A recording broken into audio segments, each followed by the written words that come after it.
ফখরুল ইসলাম আলমগীর সহ 9 সদস্যের প্রতিনিধি দল এরপর বৈঠক করবেন জামায়াতে ইসলামের আমির। বৈঠকের বিস্তারিত জানাতে সেখান থেকে যুক্ত হয়েছেন সহকর্মী হাসিব বিল্লাহ। হাসিব, বৈঠকটি কেমন চলছে এবং বৈঠকের বিস্তারিত জানতে চাই আপনার কাছ থেকে।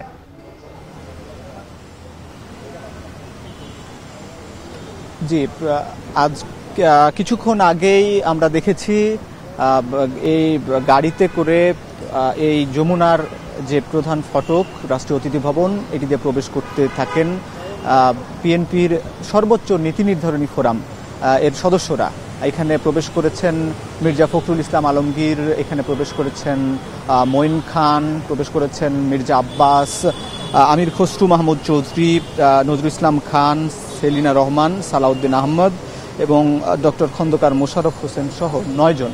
এখন পর্যন্ত এখানে প্রবেশ করার কথা রয়েছে গয়েশ্বর চন্দ্র রায়। তিনি এখন পর্যন্ত আমরা দেখিনি তার কোনো গাড়ি প্রবেশ করতে। তবে আমরা যতটুকু জেনেছি 4টায় এই বৈঠকটি শুরু হবার কথা।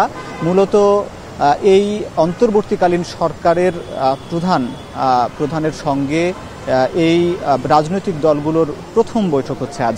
এখানে যেমন অন্তর্বর্তীকালীন সরকারের প্রধান উপদেষ্টা রয়েছেন ডক্টর মোহাম্মদ ইউনূস, একই সঙ্গে রয়েছেন আইন উপদেষ্টা ডক্টর আসিফ নজরুল এবং শিক্ষার্থীদের মধ্য থেকে যে 2 জন উপদেষ্টা নাহিদ ইসলাম এবং আসিফ মাহমুদ, এবং এরা আগেই প্রবেশ করেছেন এবং মূলত উপদেষ্টাদের সঙ্গে এই রাজনৈতিক দলগুলোর বৈঠক হবে।